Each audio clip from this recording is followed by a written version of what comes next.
আমি কত কম খরচে ঘুরে আসলাম হাওড় থেকে, সেটা জানার জন্যই পুরো ভিডিওটির শেষ পর্যন্ত দেখবেন। আরো জানতে পারবেন কিভাবে আপনারা এখানে আসবেন।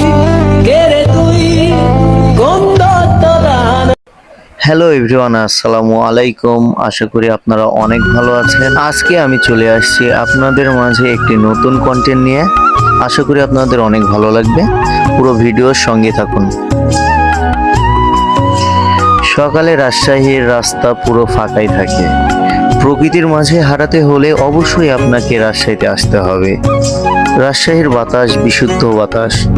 আপাতত আমাদের গন্তব্য রাজশাহী রেলওয়ে স্টেশন। আমরা চলে এসেছি রাজশাহী রেলওয়ে স্টেশনে।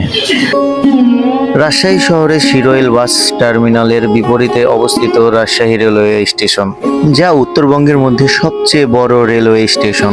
আমাদের সামনে দাঁড়িয়ে আছে ঢাকাগামী অন্তনগর ট্রেন সিল্ক সিটি 753 সিরিজের লোকোমোটিভ। সিনিয়র জুনিয়র বলে কোনো কথা নাই, আমরা সবাই ভাই ব্রাদার। যদি প্রকৃতি প্রেমী হয়ে থাকেন তাহলে অবশ্যই ট্রেন জার্নিটি আপনার জন্য।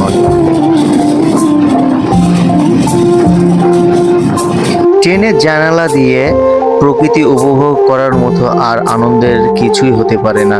প্রকৃতি উপভোগ করতে করতে আমরা আমাদের গন্তব্যে চলে এসেছি। আমরা ট্রেন থেকে নামলাম বড়াইল ব্রিজে, যা ব্রিটিশ আমলে নির্মিত হয়েছিল।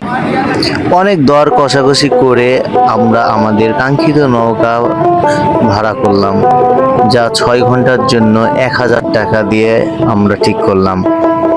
এই নৌকায় আমরা পুরো চলনবিল ঘুরবো 6 ঘন্টা। ভাঙ্গুড়া উপজেলার পাবনা জেলার একটি অংশ এবং এই বিল চলনবিলের একটি অংশ। প্রাকৃতিক সৌন্দর্যের এই চলনবিলের জনপদের একমাত্র উপার্জনের মাধ্যম হলো কৃষিকাজ করা। কিন্তু বর্ষাকালে এই জনপদের মানুষরা প্রায় 3 থেকে 4 মাস, তখন এই জনপদের মানুষরা এই চলনবিলে মাছ ধরে তাদের জীবিকা নির্বাহ করে। 2 চোখ যত দূরে যাবে শুধু পানি আর পানি, যত দূরে চোখ যায় শুধু নীল জলরাশি।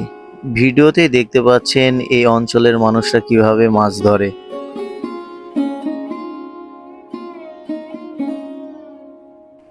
এত পরিমাণে রোদ পড়েছে যে আমাদের সবার অবস্থা একদম নাজেহাল অবস্থা হয়ে গিয়েছে। হার মানলাম না, প্রকৃতি উপভোগ করতে আবারও বাইরে বের হলাম। এত সুন্দর বাতাস, যা খুবই ভালো লাগছিল। দর্শক, আপনারা যে ব্রিজটি দেখতে পাচ্ছেন সেটাই ভাইরাল ব্রিজ, দিলপাশার ব্রিজ। এই ব্রিজটি এত সুন্দর যা আপনারা আপনাদের নিজের চোখে বিশ্বাস করতে পারবেন না। রাজশাহী পাবনা জেলার ভাঙ্গুড়া চলনবিলের উপরে অবস্থিত একটি ঐতিহাসিক ব্রিজ, যা ব্রিটিশ আমলে নির্মিত হয়েছিল।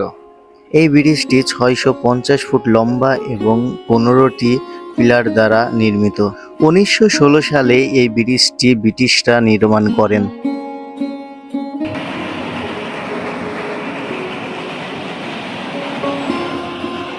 দিলপাশার ব্রিজের উপর দিয়ে ট্রেন ছুটে চলেছে।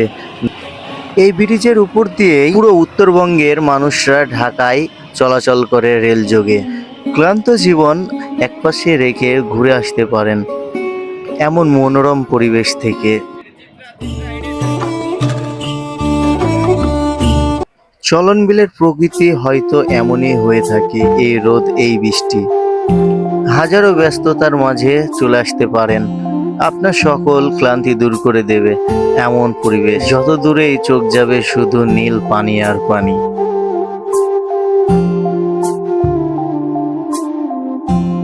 দিলপাশা রেলওয়ে স্টেশন বাংলাদেশের রাজশাহী বিভাগের পাবনা জেলায় অবস্থিত একটি রেলওয়ে স্টেশন, যা 1916 সালে চালু হয়েছিল। এটি ঈশ্বরদী সিরাজগঞ্জ লাইনের অংশ। স্টেশনটি বাংলাদেশের রেলওয়ে পশ্চিম অংশ রাজশাহী রেলওয়ে দ্বারা পরিচালিত হয়ে থাকে। এই স্টেশনটি চালু করেছিল ব্রিটিশরা, যাতে হাওড় থেকে টাটকা মাছ ধরে খেতে পারে। চলনবিলে স্বচ্ছ পানি দেখে আর নিজেকে সামলাতে পারলাম না, ফিরে গেলাম সেই শৈশবে।